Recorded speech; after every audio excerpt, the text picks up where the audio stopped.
okay? As we get started here, I want you to kind of try and envision something in your head.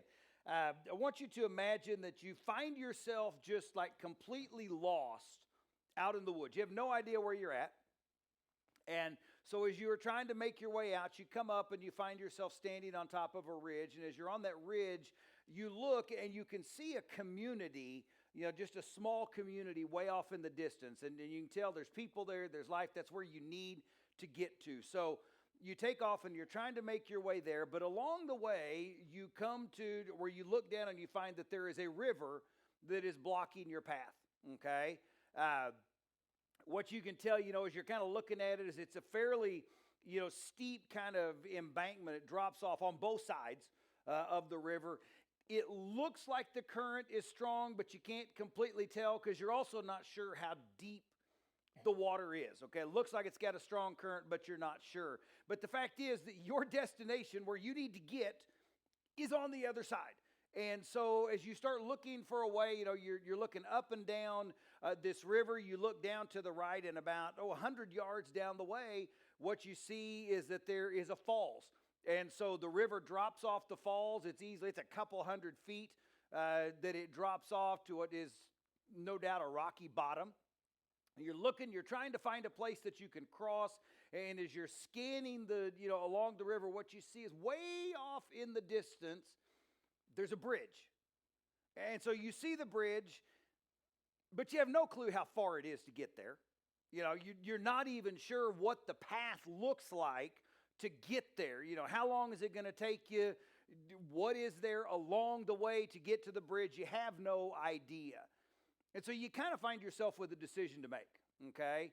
You look down at the river and you're thinking, okay, I got my good boots on. They've got great wet traction. I've got walking sticks that I've been using. I'm pretty adept at using them as well. And you're in good shape. You're strong. You're pretty confident in your ability to, to kind of stand up and to be able to walk across there and hold yourself up against the current. And you just hope that the water is shallow enough all the way across that you can keep most of your body out of the water all the way across and stand up against the current. Okay? Or you can reorient yourself and you could head towards the bridge and cross that way. But either way, you got to get to the other side. And so you find yourself with a decision. And we'll come back to that later. Okay?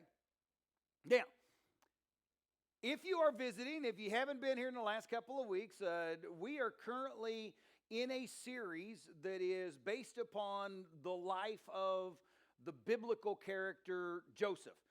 Joseph is an Old Testament character early on in the Bible. In fact, he's in the book of Genesis. If you want to turn there, we're going to be in Genesis 39 is where we will be today. But the last 14 chapters of Genesis, 13 of them tell the story and the account of Joseph, of his part and in the birth of the Hebrew nation, as well as the birth of the Jewish and the Christian faith as well. Okay? And so, kind of to catch you up, Joseph is the son of Jacob. Okay? Jacob was the son of Isaac. Isaac was the son of Abraham, and yes, it's that Abraham. So this is the God of Abraham, Isaac, and Jacob, and Joseph is Jacob's favorite son. He shows him favoritism, which is, symbolized. He gave him a beautiful, a richly ornamented coat, which was it represented his favoritism of Joseph. It probably represented Jacob's desire and his hope that Joseph one day would actually be the leader of the family rather than Reuben, who was the firstborn. Okay? And so, needless to say, this blatant favoritism of Jacob to Joseph it doesn't make the other brothers very happy. Okay? Obviously, this favoritism bothers them. And as if that's not enough, then there's the issue of the dreams. Joseph experiences two prophetic dreams, gets two dreams from God, which he then tells to his mother, his father, and his brothers. But the dreams seem to say that in one way or another, for all intents and purposes, Joseph will rule over his father, his brothers, and even beyond. Okay, so needless to say, that didn't make Joseph any more endeared to his brothers either. Okay, so one day he goes out to check on his brothers, and when he does, they're out in the fields, and so what do? They attack him. They subdue him. They throw him into a pit. Then they sell him to Ishmaelite traders. Okay, the traders then take Joseph, and they take him to Egypt. And when he gets to Egypt, he is sold to a man named Potiphar, who is the captain of the guard. Okay, and one of the things that we had talked about last week was how even in the face of a betrayal, Joseph didn't quit. Okay, he didn't give up. He didn't whine. He didn't complain. He didn't protest and throw a fit. He went to work. Okay, and he worked hard. He applied himself. And one of the rules that we all know is that the reward for a job well done is more jobs to be done well. Okay, I mean that's the way it is. Okay. And so that's exactly what happened. As Joseph was handed jobs, he succeeded at them. He excelled at them. They did great. And so when they were done, then Potiphar would hand Joseph more jobs to do well. And as he did them well, Joseph gained more and more responsibility, but also authority, until it got to the point that Joseph was Potiphar's administrative assistant. He was his right-hand man, okay? In fact, in Genesis 39:6, it tells us that Potiphar didn't worry about anything, okay? Not in the house, not in the field. He trusted Potiphar so much that Potiphar trusted Joseph so much that the only thing he worried about was what he was going to eat, okay? And God was with Joseph. It's very good also to know that Potiphar noticed this. He saw and recognized that the Lord was with Joseph. But not everything in Potiphar's house was good, because in Potiphar's house was Potiphar's wife. And we know that Joseph was a well-built, handsome man. It's like myself. Maybe when I was in my late teens or early 20s like he was. But anyway. No, he was probably in his late teens, early 20s at this point. And so Potiphar's wife, she notices him. And she decides, I got to have him. And so she sets out to seduce him. And so what the scriptures tell us is that day after day after day after day, Potiphar's wife comes after Joseph, trying to seduce him, trying to get him to sleep with her. And day after day after day, Joseph says, no, not going to happen. Okay? And even goes to the point that he is going to do everything that he can to not be around her. And there's a couple of lessons here for us. One thing I was going to say, we tend to think of temptation, and we think of it as kind of a one-time thing, don't we? Most of the time, we just kind of have this thought in our head of temptation. Well, it happens, and it's one time, and then it's over. But I think we're smart enough. No, that's not the case. Most of the time, temptations come and come and come. They're ongoing. And they may take on, different, they take on different forms. I mean, it may be a case where maybe at work, you keep having this opportunity to,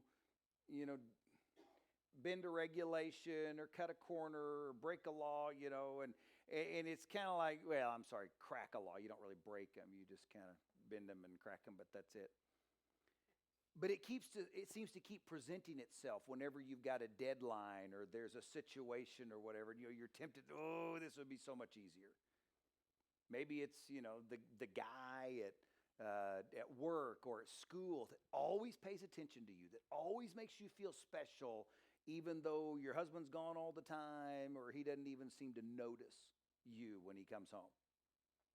Maybe you work around cash. Or you work around, an accounting system every day to where, it would be pretty easy for you to line your pockets and nobody would be the wiser. I mean, we all have these temptations, I think. And somebody goes, I would never fall into that temptation. And you're right, you may not fall into that temptation. But, the Bible says that pride comes before destruction, a haughty spirit before a fall.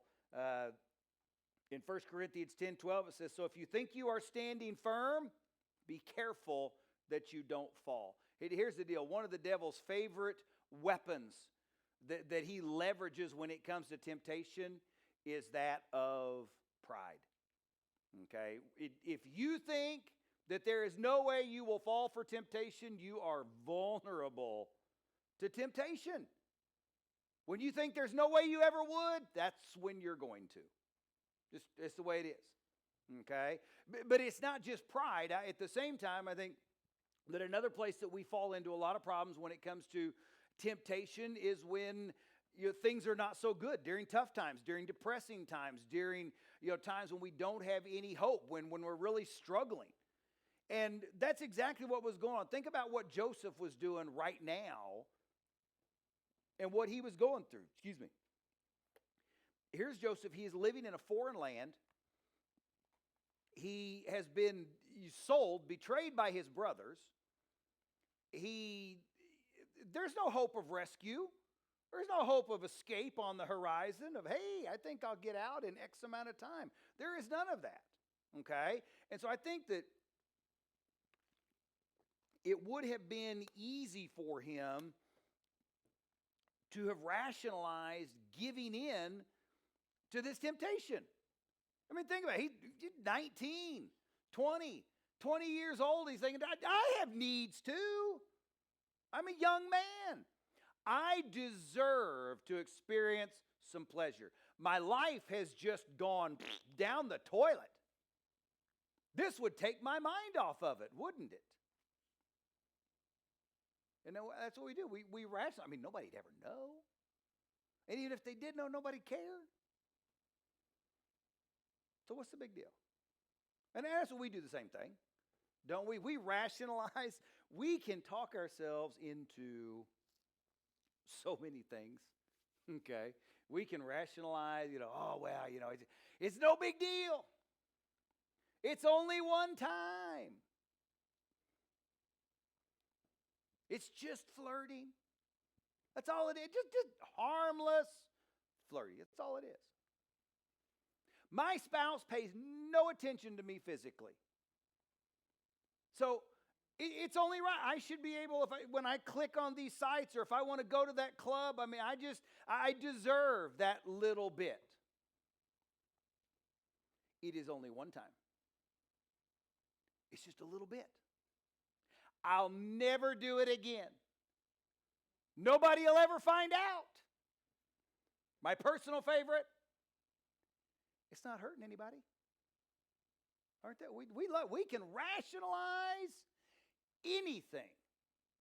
But I think the thing that we need to learn, and what we find here from Joseph, is that if we want to remain faithful through temptation, we can't make excuses for it. He didn't. I want to read here in Genesis 39. Starting in verse 8. Okay, this is what was going on. Joseph said, she comes to him, she tries, he refused, and he tells her, with me in charge, my master does not concern himself with anything in the house. Everything he owns, he has entrusted to my care. No one is greater in this house than I am. My master has withheld nothing from me. except you, because you are his wife. How then could I do such a wicked thing and sin against God?"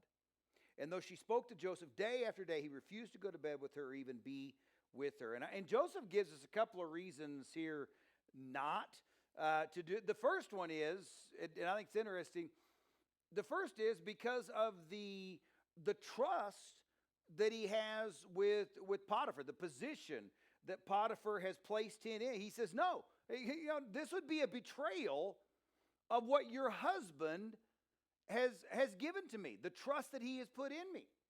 And I think one of the things is,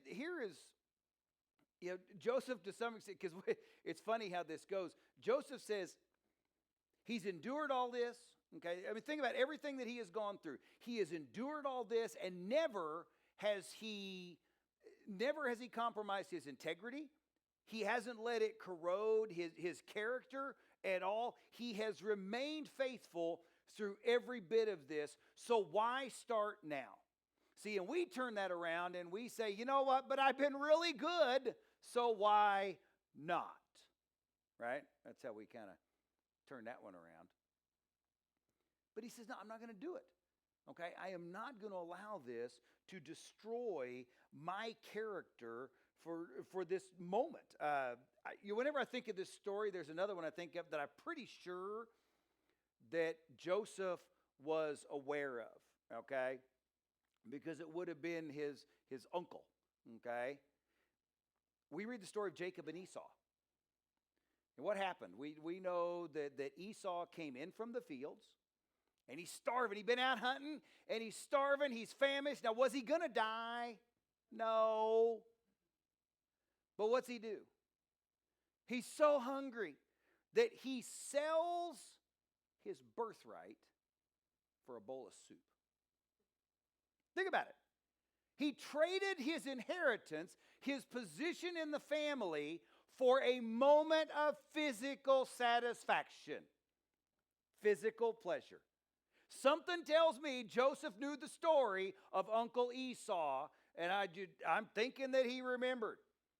Because what does he do? He's like, no, I am not going to destroy everything that I have worked for, everything that I've done. I'm not going to allow my character, my integrity to be destroyed for this one moment of physical pleasure. Not going to do it. And so, it's about the fact that he's not going to betray Potiphar. He's also, even if nobody finds out, Joseph would always know. And it would haunt him. He wasn't going to do that. I thought that it was interesting. Here is Joseph, who was betrayed by those who were the closest to him, and he will not betray somebody who bought him. It's all he is property to him, but he won't betray Potiphar, even though he's been betrayed by his brothers. Okay? Which there's 1 Peter 3:9 says this, "Do not repay evil with evil, or insult with insult, but with blessing." And I think lastly, but most importantly, Joseph wouldn't go to bed with Potiphar's wife because it was a sin against God. Plain and simple. It was a sin against God. She was not his wife, and so therefore she was not his to have in that way. And so he said no. And this is something I think we need to understand. We've talked about it before. Ultimately, I don't care what it is, all sin is sin against God. You may steal from somebody, whether you know them or not. It is a sin against God. You may cheat on your spouse. Ultimately, it's a sin against God. You may gossip about somebody, but it's a sin against God. And that's the thing. With Joseph, there's no gray area here, okay? It's all black and white. And I think that there, even though the betrayal of Potiphar and not destroying his own credibility and character was important, not sinning against God was the thing that was the most important to him. And so that's, the old saying is that if you're not going to go in the house, don't even stand on the porch. So what did he do? He stayed away from her. Okay, he was intentional about staying away from her. He wanted nothing to do with her, which is 1 Peter 5:8 tells us to be self-controlled and alert. Why? Because your enemy, the devil, prowls around like a roaring lion looking for someone to devour.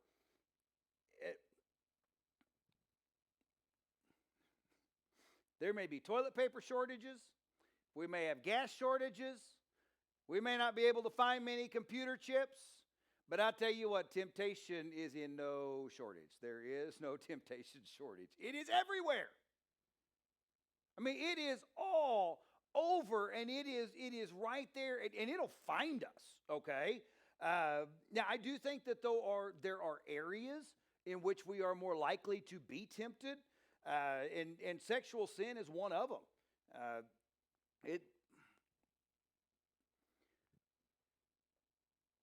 Here's the deal. You may be sitting here today and you're a born-again Christian. And we talk so many times that if you are a Christian, if anyone is in Christ, he is a new creation. The old is gone, the new has come. You've been reborn, you've been renewed, you've been regenerated. But you know what? You're still walking around in the same body that you had the day before you got saved. Okay? And what that means is that there are times when the phone of temptation is going to ring and your body still wants to answer it out of habit. Now, that does not mean that it is impossible to resist temptation. That's not what I'm saying at all, because we know that there is nothing that is impossible with God. But what it does mean is that you and I need to be very aware of the temptations that we face, especially when it comes to sexual temptations. I mean, I'm sorry, we live in a society and a culture that tells us what? It says if it feels good, do it. We live in a society and a culture that we are surrounded by sexual temptations and sexual sin. I mean, we are, from TV to movies to, billboards, advertising. Every single one of us carries around a portable porn studio and brothel in our pocket or our purse, don't we? I'm sorry, we can laugh, but that's exactly what it is. That's exactly what it is. And so when I say that we talk about temptation, and we've got to be aware of it, because if we're not aware, then we're never going to resist it. Now but here's kind of the good news. 1 Corinthians 10:13. Number one, it says, no temptation has seized you except what is common to man. So first thing to understand is there ain't nothing new tempting you. Okay? There's not. It may look different, it may be packaged different, but it is the same temptations that have been around since the Garden of Eden. No temptation has seized you except what is common to man, and God is faithful. He will not let you be tempted beyond what you can bear, but when you are tempted, he will also provide a way out so that you can stand up under it. By the way, that does not say God will never give you more than you can handle. It says that God will never give you more than he can handle, okay? But here's one of the things that we need to understand. Joseph did everything that he could to stay away from temptation. Okay? He made everything that he could do. He made all efforts to stay away from her because he knew that it was a tempting situation.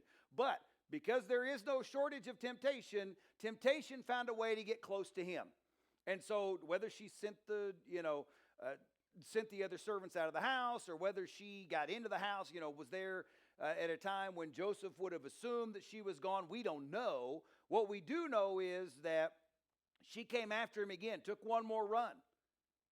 Okay, and so now, she is right there in his face, and with there's no obstacles in between them. There is nobody to run interference. Joseph does the one and only thing that he can do. He just runs. He gets out of there and leaves her holding his cloak, which, think about that. That's how close she was. She got a hold of his coat when he runs out. So, after he leaves, Joseph has averted temptation, but at the same time we know that hell hath no fury like a woman scorned. Well, she does. So what does she do? As soon as he's gone, she calls the other servants into the house, and she holds up the cloak, and she says, look what this Hebrew slave tried to do to me. And then she tells the same story when her husband comes home. She tells Potiphar, this guy that you brought into our house tried to rape me. And, one of the things I would say is you read this, you find that it says that Potiphar burned with anger when she told him. Have you ever wondered what Potiphar was angry about? Yeah, honestly, we assume, don't we, that how dare Joseph do that, okay? But think about something for just a second. Potiphar is the captain of the guard. He's a powerful man. For Joseph, a slave, to embarrass him in that way, at the very minimum gets a public trial and most likely gets immediate execution. Yet Joseph ends up where? In prison. Okay? I have to wonder, did Potiphar, was some of his anger about the fact that he couldn't believe Joseph would do something like that? And what has he done to give him any idea that he would? Joseph has done nothing but had integrity and character. He's been hardworking. He's been honest. He has been trustworthy with everything, little stuff, everything else. I have to believe to some extent that, Potiphar was like, I don't think he did it. But I got to do something. I mean, it even said, like I said, the scriptures tell us earlier that Potiphar saw, in other words, he recognized that the Lord was with Joseph. That's why everything was prospering and excelling, succeeding. So he has him thrown in prison, in a dungeon. Now, if you're kind of keeping track here, okay, just so you know. So Joseph has now lost 2 coats. He's been thrown in 2 pits. Okay. He has been betrayed by 10 brothers and sold for 20 pieces of silver. He has been tempted and then falsely accused by one beautiful woman, yet he has always remained faithful to the one true God. Even in temptation, he was faithful. And here's one of the things, I was thinking about this, we talked about last week, about how the coincidence of the trader caravan coming by, and it wasn't a coincidence, it was a God incident.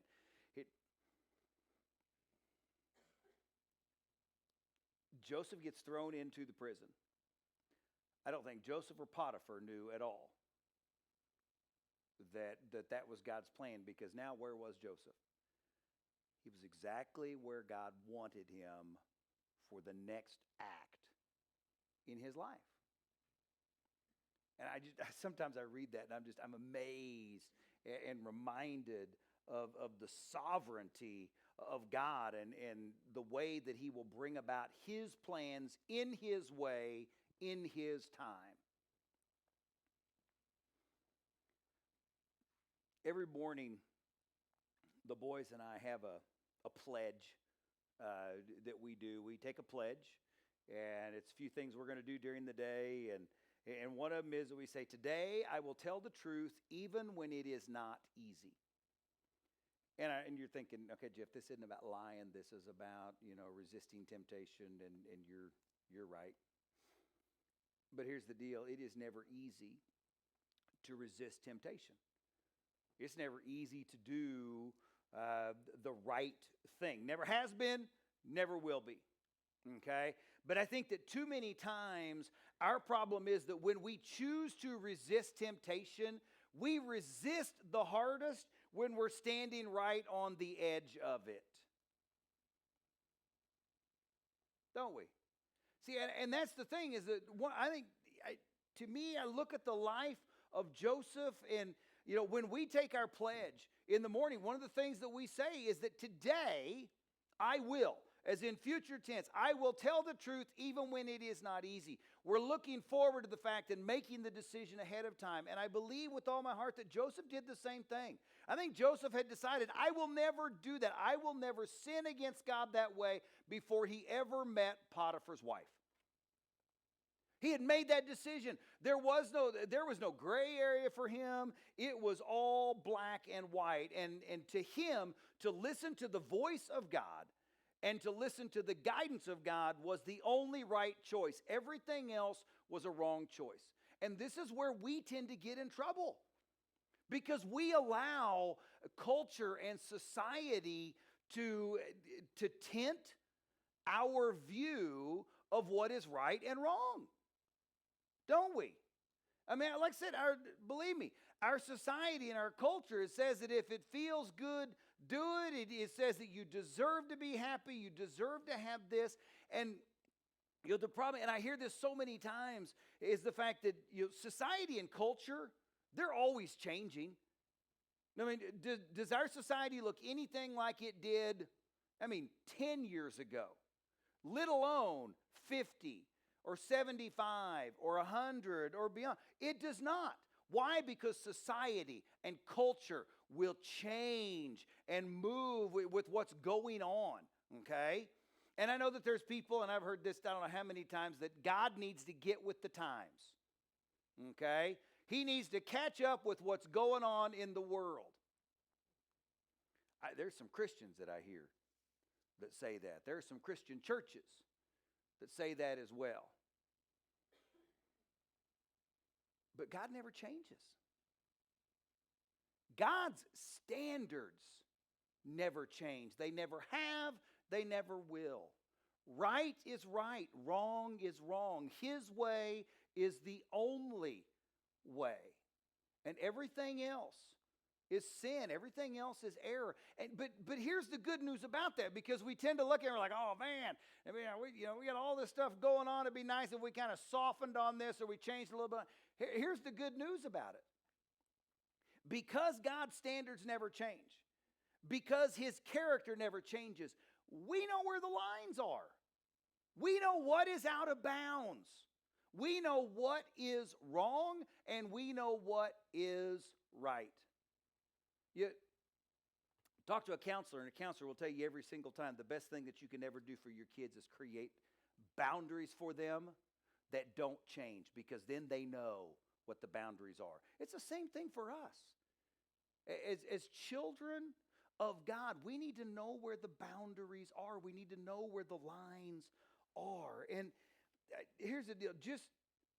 You're not going to resist temptation just by having amazing willpower. You're not going to do it. Not going to happen. Because Joseph was very intentional about staying away from it, but temptation still found him.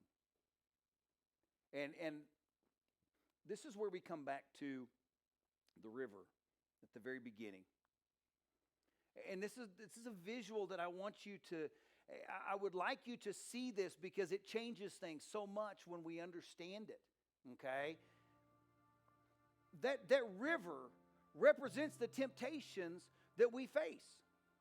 We don't know how strong the current is. We don't know how deep the water is. What we know is Joseph, think about it. He could have simply decided to test the waters. He could have stuck around, flirted a little bit, got a little bit of a thrill. It would have been fine. And that's what we do. We have a bad habit that we like to stick our toe in the water and see how it is. And we decide, I'm just going to go a little ways, and I'm going to see how strong the current is and see how deep it gets. And the problem is, the further we get in, the more we convince ourselves that we can make it until it's too late. But here's the deal, is that we know where temptation and sin is going to take us. It's going to take us over the falls. It's going to dash us on the rocks if we give into it. But we need to look up the river, and what we see is a bridge. That bridge is God's way across that temptation. That is the way out that he has promised in his word. No, it may not be the easiest path to get there. No, it may take you a while to get there. There may be trials and tears and frustrations and a few cuts and bruises along the way there as well. But there's a bridge to get you to the other side. A safe way that he has provided, if we will take it. elite athletes will always tell you that one of the things they do is they envision the way a play or a game is going to turn out. So you and I need to do that as well. We need to get up every day and say, you know what? When temptation comes before me, I'm going to look for the bridge that God has given me to get out of it. I'm not going to play with it. I'm not going to flirt with it. I'm not going to assume that I can stand up under it. I'm going to look for the way that God has provided for me to get out of it. And then pursue that. Because we're going to face it. You're never going to avoid temptation. It's just the way that it is. But we need to decide ahead of time what we are going to do when we are faced with it, no matter what it is. Am I going to choose God's way or my way? Am I going to try to risk it? Am I going to try to push it? Am I going to try to tempt it? Or am I going to trust Him that He's provided a way out? I'm going to ask you to stand. We're going to have our time of decision. And you know, the thing is that I think we all face temptations. And chances are, as we're sitting here talking about temptation, you're thinking of something right now that you know you always struggle with it. You know it's always a problem for you. You know that it's always just on the forefront of your mind, and it's so hard for you to stand up under it. And so as we have our time of decision, I want to pray with you. And then when we're done, if you want to step into the prayer rooms, if you would like somebody to pray with you, somebody to pray for you, just step in there.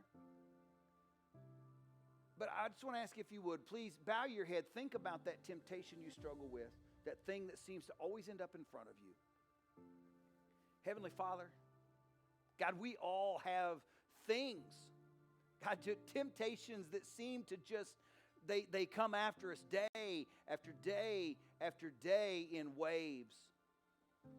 And God, we want to be faithful.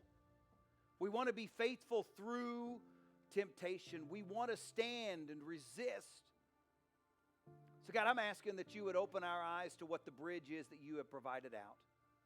God, that as we stand there and we look at these temptations, that we would see them for what they are. Not a rushing river trying to sweep us away from you. But we would realize that even though it may not be the easy way, even though it may not be the shortest way or the quickest, you have always promised that you will provide a way out. God, open our eyes to the bridge. Open our eyes to the way to get out of the temptations that we face. God, help us through your Spirit living within us to say no. Your Spirit living within us to see a temptation ahead of time before we find ourselves in the middle of it. God, give us the courage to stand against culture and society and not feel like we need to test the waters, but instead, when we see it ahead, to simply say, no. I am going to follow after God's plan for my life, not the world's. I'm going to apply God's standards in my life, not the world's. God, just be with us. Help us to have a testimony and a witness of honesty, of integrity, of character, and of faithfulness through temptation. In Jesus' name we pray. Amen. If you have a decision to make, I invite you to make it now.